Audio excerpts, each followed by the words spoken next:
Chinese special economic zone যেটার কথা আপনারা শুনেছেন, এটাও অনেক দিন ধরে ঝুলেছিল। সেটা কিন্তু আমরা বেশ সিগনিফিকেন্ট প্রোগ্রেস অলরেডি দেখতে পাচ্ছি। আমরা চায়নায় গিয়ে এটা নিয়ে অনেক ক্লিয়ার কথাবার্তা বলেছি এবং সেটার বেসিসে কিন্তু আমাদের চীন সফরের পরে প্রায় 30টা company initial LOI already Chinese এম্বাসিকে সাবমিট করেছে যে তারা চাইনিজ স্পেশাল ইকোনমিক জোনে জমি নিতে চায় এবং সেখানে তারা একটা ম্যানুফ্যাকচারিং প্ল্যান করতে চায়। সো চায়নাদের জন্য জেডি অলরেডি চায়নার সাথে কাজ করছি এবং আমরা মনে করছি ওটাই ওনাদের সবচেয়ে বড় ল্যান্ডিং প্যাড হবে। আর এই কনফারেন্সটা itself is a very special one. আমরা তো সব দেশের সাথে এরকম একদম ওই দেশকে ফোকাস করে এত বড় কনফারেন্স করার কথা চিন্তা করি না।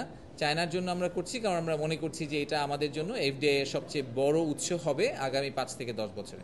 পাওয়ার চায়নার সাথে যে এগ্রিমেন্ট হলো সেটা 3 ফেজে আমরা আসলে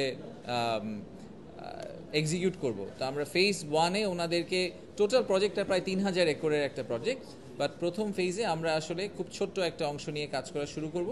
আমরা চেষ্টা করছি যে 1000 একর দিয়ে ওনাদেরকে আমরা কাজ শুরু করাতে পারি কিনা। তো টোটাল প্রজেক্টটা সম্ভবত এক্সিকিউট হতে 3 থেকে 5 বছর সময় লেগে যাবে। এইসব প্রজেক্টে অনেক সময় লাগে, বাট কাজ শুরু না হলে কোনোদিন কাজ শেষ হবে না। তা আমাদের যেটা ফার্স্ট স্টেপ সেটা হচ্ছে যে ওনাদেরকে কিছু এক্সপেরিমেন্টাল এগ্রিকালচার করতে দেওয়া, ওনাদের বোঝার জন্য যে ওনারা যেরকম বলছেন হানিসাকল নামে একটা চাইনিজ হার্ব আছে যেটা খুবই চায়নাতে খুবই হাই ডিমান্ড, কিন্তু ওটা ওনাদের দেশে প্রডিউস করাচ্ছে। আমাদের দেশে লো কস্টে ওনারা যদি প্রডিউস করতে পারেন এটা এক্সপোর্ট করলে ওনাদের জন্য লাভ হবে, আমাদের দেশের জন্য লাভ হবে। আমরা রপ্তানি করছি একটা নতুন প্রোডাক্ট। সো হানিসাকলের মতো এরকম বেশ কয়েকটা প্রোডাক্ট ওনারা এক্সপেরিমেন্ট করবেন, করার পরে ওনারা একটা ক্লিয়ার ভিউ পাবেন যে এক্স্যাক্ট অ্যামাউন্টটা ইনভেস্টমেন্ট অ্যামাউন্টটা কত পরিমাণ হবে এবং সেটার উপরে আমাদের রোড ম্যাপটা আমরা ডিসিশন নেব। চায়না থেকে অনেক ইনভেস্টরকে নিয়ে এসেছেন। ওনাদের যেই কমার্স মিনিস্টার আছেন ওনার নাম হচ্ছে মিস্টার ওয়াং ওয়েনটাও। তো উনি একটা ডেলিগেশন নিয়ে এসেছেন, কিছু সিনিয়র গভর্নমেন্ট অফিসিয়াল যেরকম চায়নার যে কমার্স সেক্রেটারি আছেন উনিও এসেছেন এবং সেই সাথে ওনাদের কিছু কর্মকর্তা এসেছেন সরকারের, তার সাথে অনেক ব্যবসায়ী এসেছেন। তা আমি যদি সামারাইজ করার চেষ্টা করি কিছু ইনফরমেশন দিয়ে বা ডেটা দিয়ে যদি সামারাইজ করার চেষ্টা করি, তাহলে প্রথমটা হচ্ছে যে আজকে সর্বমোট 143টি প্রতিষ্ঠানের প্রায় 250 জন বিনিয়োগকারী ও ব্যবসায়ী প্রতিনিধি ছিলেন। আমি চাইনিজদের কথা বলছি। চাইনিজ 143টি প্রতিষ্ঠানের ব্যবসায়ী এবং বিনিয়োগকারীরা ছিলেন।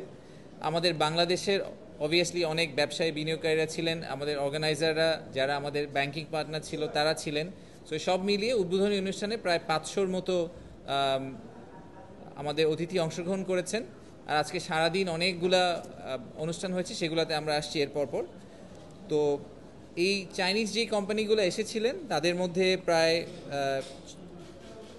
অনেকেই আছেন যারা বেশ বড় ধরনের কোম্পানি ডিফারেন্ট সেক্টরে, যেরকম টেক্সটাইল খাতে হংজো গ্রুপ বলে একটা গ্রুপ আছে, তারপরে ফ্লুইড কনভেয়ার প্রোডাকশনের ক্ষেত্রে একটা গ্রুপ আছে মেইডে গ্রুপ।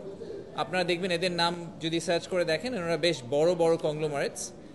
সোলার খাতে ফটোভোল্টিক প্রডিউসার এরকম একজন আছেন, হুয়ানচাই এনার্জি কোম্পানি লিমিটেড।